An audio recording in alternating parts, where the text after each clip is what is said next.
Hey guys, Belton here. Tonight we're going to be covering the auction house. Obviously, a major change coming with the upcoming league in 3.25, Settlers of Kalguur. Something that I know a lot of people are really excited about, but something that's still a little bit vague in terms of its implementation, how it's going to work. Lots of questions to be asked. Earlier tonight, a couple hours ago, GGG dropped their first sort of deeper dive into how the auction house will work. They also had some discussion of its implementation with Ziggy D following the league announcement. And of course, they had, sort of their base announcement in the league reveal itself, plus the stuff that is on the website currently. So what we're going to do with this video here, the video that they posted tonight is only 5 minutes long. So we're going to watch that video together. And then whenever they make points that I think are important or perhaps need just a little brief explanation for why I think they're doing certain things, I'll pause the video and just give some context to it. And then following that, I have prepared a list of what I think, based on what has been announced so far, what is good, what I think is maybe bad or needs some work, stuff that I have questions about, which is not yet known. So perhaps things that they will reveal before it's actually live, or things that we'll actually have to, get into the game and see that are not yet known, sort of question marks, I suppose. And then another part too, the last part of that being suggestions that I have based on what they've presented so far. So you'll be able to see here that I have that broken down here into a chart like that. So the list is already done. I've already reviewed all of this and gone over all of this stuff. So there's this is going to be rather structured. But the first thing we'll do here is watch this video. And yeah, definitely excited about this, guys. I don't think it's a perfect thing yet, but maybe some things that you haven't considered if you've never played PoE before, or you need some context provided for why certain decisions are being made. All right, so we'll go through that now. Hope you guys enjoy. Hi, I'm Mark Roberts, Game Director on Path of Exile. As you may have seen in our GGG live event last week, we announced that we will be adding a currency exchange market in the Settlers of Kalguur expansion. It is important to know that this feature is only available in the Settlers of Kalguur leagues, and will not be available on standard leagues. Today, we'll go over some of the basics of how to use this new system. The currency exchange can be opened at Faustus, in Kingsmarch, a new area in this expansion. Despite using Faustus, this system is for player-to-player trading, so will not be. So that is one element that's important about it when it talks about a market price or whatever. That is purely based on the liquidity and the volume of exchanges between actual players. There is no set arbitrary price. When you buy things off of a vendor in town, for example, you could trade chance orbs for scours or jewelers for fuse. The auction house currency market, when it dictates different prices, and when you're exchanging things, it is always player to player. Another thing that they mentioned that's sort of important there is the fact that this is not being implemented in standard. There's two things that are sort of important in that. Number one, it means that it's rather experimental. They've also indicated this themselves as sort of a pre-test for PoE 2, as well as long-term adoption in the game itself. And the second part is that the regular trade site is going to remain open as well, because it's obviously not for use in standard. And as they just mentioned here, to get access to the auction house, you have to have Faustus. They're going to mention in a second he can come to your hideout, so you can effectively have the auction house in your hideout. But because that is not a permanent state of being, it means that it will run in conjunction with the actual trade site itself, meaning that you'll still have the option to do that as well. Be available in solo Southbound. It's worth inviting Faustus to your hideout, so you can use this feature between in-game maps at your leisure without having to visit Kingsmarch every time. Here is the user interface for the currency exchange market. Here and here are where you can select which currency you want to trade for and which currency you want to trade away. By selecting these buttons, it will open a window that displays all possible items that can be traded through this system. When selecting the currency you have, one of the things to note here, guys, first of all, they have it so you just have to fill in I have, I want. I know sometimes when they are typing in the system that exists in the game right now, doing /buy sell with the tilde and all that stuff, sometimes people put the ratios wrong. So the number that they want to buy is actually the number they want to sell. That obviously combats that. And another thing to note here too, with respect to things that they are considering currency items, it's anything that is stackable. There are some things on here that are not on here that do exist on the bulk trading site. Some glaring omissions, or not glaring omissions, but some things of note. Beasts are not on here. Neither are incubators or maps. And so it's just things that can increase in stack size. So there still will be a function, obviously, for the regular trade site outside of this. Some other reasons on top of what is just presented in terms of availability or not. But that seems to be basically the only qualifying factor, is if whether or not it's stackable. It will open a window that displays all possible items that can be traded through this system. When selecting the currency you have, it will consider your inventory and a number of your stash tabs, so you don't need to move it out of your stash to your inventory first. At the top here, that's kind of an important point as well, because perhaps not the most clear. What it's saying with respect to your stash tab, when you are listing, so when you put up a buy or a sell order on the auction house, it is going to take that item from you. It'll leave your personal possession and actually be listed. So let's say I put up, I want to buy 1,500 alterations for 100 chaos. The 100 chaos will not stay in my stash tab, nor will they stay in my inventory. The auction house will take possession of those 100 chaos until it's exchanged for those 1,500 alts.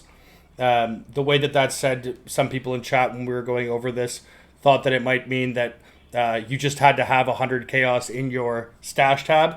You didn't actually have to relinquish those chaos to the auction house at some point. What it's actually saying with the verbiage there is that if you wanted to list, for example, 5,000 alterations, you can only actually fit 1,200 alterations in your inventory. What it's saying is that it can pull the currency from your stash tab to be listed on the auction house, not that it can that you don't actually have to give the money, or not that you don't have to actually provide the liquidity at the time being. you will often see a section called Popular. Most people trade using common currencies, like Chaos Orbs or Divine Orbs. When inputting the currency you're hoping to get, the Popular category will include a subset of the items that have been used to trade for that currency recently. Specifically, the 12 items with the highest trade volume. It is highly recommended, if you want to fulfill your exchange quickly, that you select one of these popular currencies. Now that One thing that they don't clarify there either, which I don't mention in the unknown part, but if they determine volume by the number of currency items or the number of transactions. So, for example, buying 5,000 alterations in one trade, is that considered to be a higher volume currency item than 50 transactions of mirrors? Because there's actually more, obviously it would be the inverse in real life, but in one example, there's actually, 50 different buyers and sellers happening, multiple transactions. The other one's just one, but the volume would technically be higher for that. So that's one thing that they don't really clarify. we have selected both the currency we want and have, we need to specify a ratio. This ratio shows the best possible outcome currently available for the exchange you are trying to do. If you hover over this ratio, it will show a number of the best ratios available. To watch your exchange be filled with this system. As you increase the amount of currency it is recommended the ratio if you want to get your exchange completed in a timely manner, it will show a number of the best ratios. Okay, sorry for skipping ahead there. So this is a part that I have a lot of what we're going to cover for the good, the bad, and the unknown really comes down to this point. And this is sort of the central this is what's going to make or break, I think, a lot of the implementation of this with respect to the ratios. One of the things that makes absolutely no sense to me, which is causing a lot of the confusion perhaps, is the fact the first ratio that they have is 15-1, and then the next ratios that they have are 5-1. I don't know why they would make them that much wider. We'll obviously go into this in further depth, but the market ratio being shown like that, don't necessarily take that at face value. And again, when I talk about implementation questions, good, bad, etc., we'll dive into that a little bit further there. Available. If you want to get your exchange completed in a timely manner, it is recommended the ratio you set is equal to one of these or similar. You'll notice as you increase the amount of currency you want, there is a gold cost, represented here. Okay, and that's another thing too. The gold cost, as you saw there, it went from 15 alterations to 30 alterations. That was what increased it. So by all indications that they've given, the amount of currency items is what is tied to the gold cost. And so that's an important thing to keep note of. In order to trade using this method, you need to pay a gold cost, which you can find throughout Rayclast in the Settlers of Kalguur League. This value has been balanced around mid-game campaign, so at early game it can be quite difficult, if not entirely unreasonable to use this system. By end game, it should be relatively trivial, and just serve as a nominal cost. Alright, so this is a really big point, and this is something that even a lot of people on Twitch have definitely overlooked. And I cannot stress this enough. When GGG talks in broad terms about stuff, the people that playtest GGG and when they talk about sort of qualitative or difficulty measures, they are not speaking from a higher end perspective.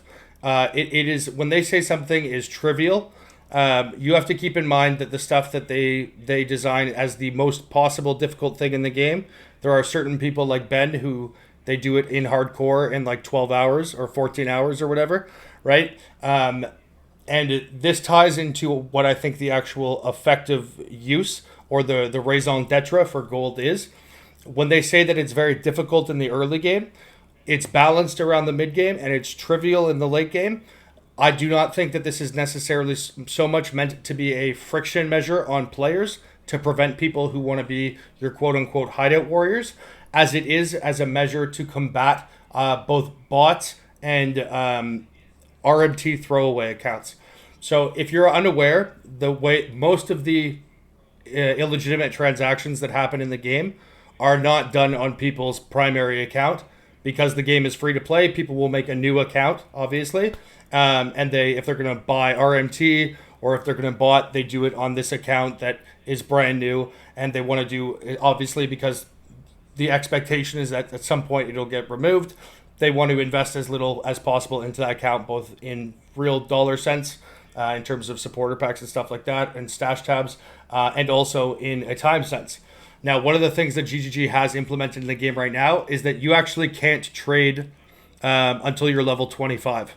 So one of the clear markers that you can notice in the game right now, if somebody is botting or if somebody is RMTing their stuff away, if you go to like message someone to buy something, let's say Vivid Vultures, and then the person's hideout you go to, he says, oh, my friend has them here. And then there's a second person in the party that's like a level 31 unascended witch. And that person ends up trading you all of the vultures. Or if somebody's buying something from an account like that. Just in general, if you see something around level 25, and especially if they're unascended, that is going to be an account that is essentially a throwaway account or a burner account that is being used more or less to launder to a more legitimate account. Or it's just being used by an RMT company itself. So the fact that the gold cost is correlates in terms of difficulty based on the level means that a low level character, not enough gold is going to drop for them to be able to do a bunch of these transactions, because bots, since they already have measures in place to combat bots and stuff like that, those are always a level 25 character fresh, because the gold scales based on the difficulty of the content. Those people are not going to be able to sit there and just go back and forth, buying and selling things or automating that trading thing. The fact that they say it is balanced around mid-game means that when you want to start purchasing things really for like self-use or whatever, mid-game in GGG's eye is usually around like the end of campaign kind of thing. And then when they say at the end game it's going to be trivial, again, you have to look at trivial through the context of how GGG presents things.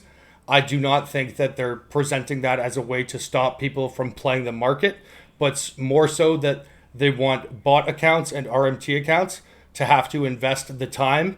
It's always going to exist in the game. They're never going to be able to stamp out 100% of it. But if that account has to get to level 85, clear the entire campaign, and start running maps to have a substantial amount enough of gold to actually be able to do, even 20 or 30 or 40 of these transactions. That simple input on that account is going to slow the rate with which they can perform these, illegitimate activities astronomically and exponentially. I do not think that the gold cost is really going to be a burden on legitimate players. So a lot of people in chat were expressing to me, their concern that I wonder how much we're actually going to do this, or the cancel cost, blah, blah, blah. I think if you're actually playing the game, this is not really going to impact you very much at all. I see the gold mostly as a anti-botting, anti-RMT measure. As gold cannot be traded, you must be playing the game in order to engage with this system. Now, we can place our exchange, which will add it down here. The moment your exchange is placed, it can start to be filled. So take care to be certain when placing exchanges. There is a limit to the number of exchanges you can have at any given time. This limit is shared across all leagues. We will be experimenting with this limit. You are able to watch. That's important. That doesn't mean that it's not a daily limit or whatever, but it means at any given time, there can be 10 of them maximum. That's just, again, probably to prevent most of the people that are botting. I'm sure everyone here has experienced a trade bot before. The people that are the only ones that instantly invite you and have all their things in stock, like 50,000, 100,000 of every currency type. That, again, is a measure, I think, to prevent against that. Because otherwise, let's say there's 200 things that are possible to trade. They would put up 200 buy orders and 200 sell orders. Again, the gold prevents that, but as does the maximum amount of trades that you can have at one time. By all indications, you can put up multiple buy or sell orders for the same currency if you would like to.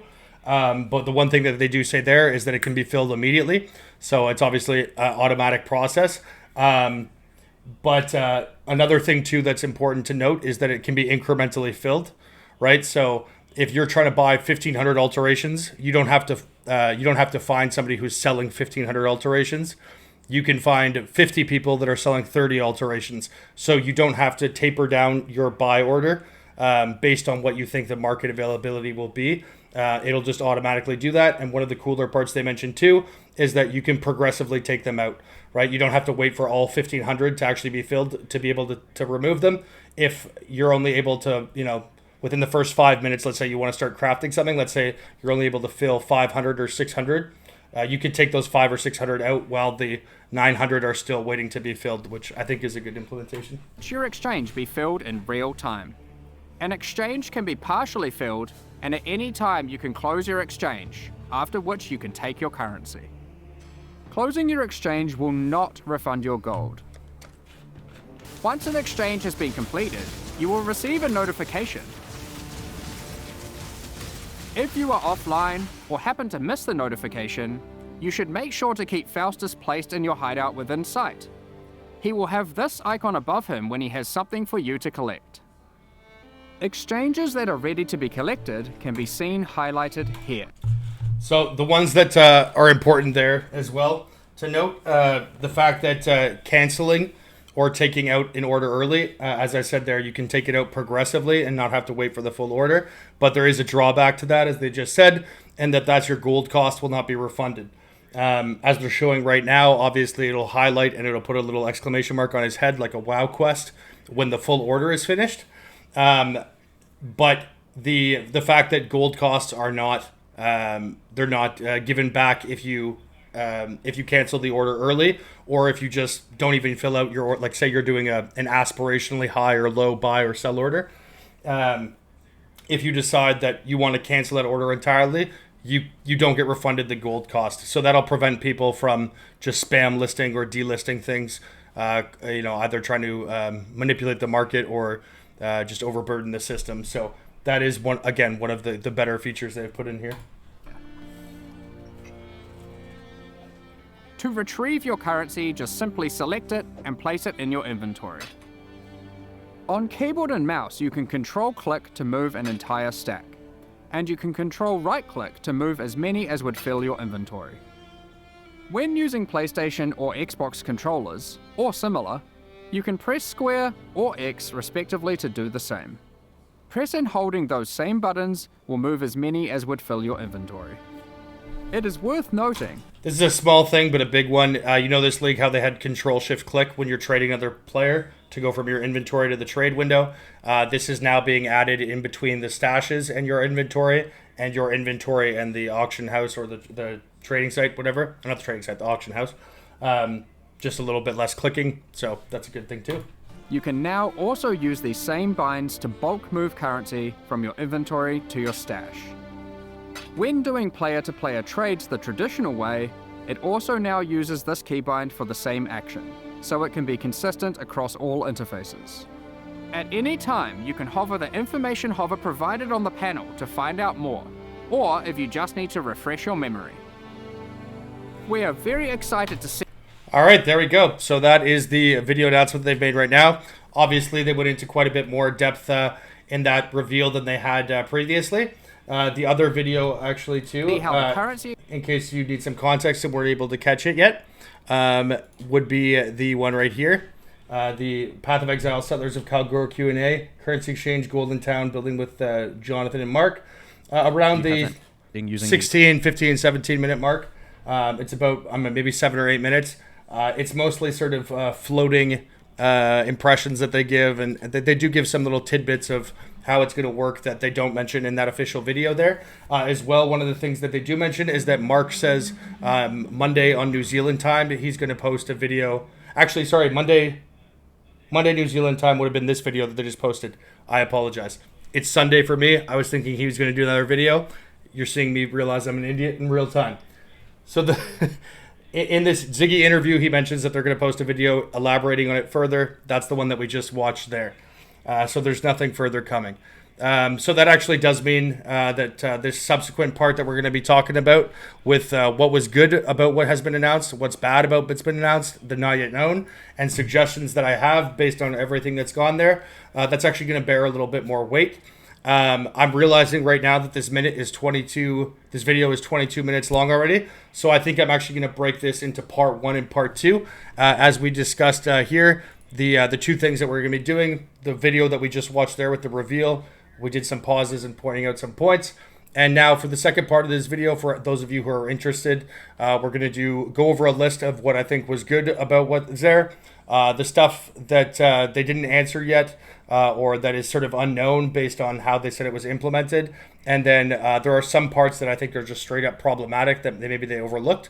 And then I do have a few suggestions for this as well. Some of these things I'm going to frame within the context of, trading in real life, like trading stocks or equities.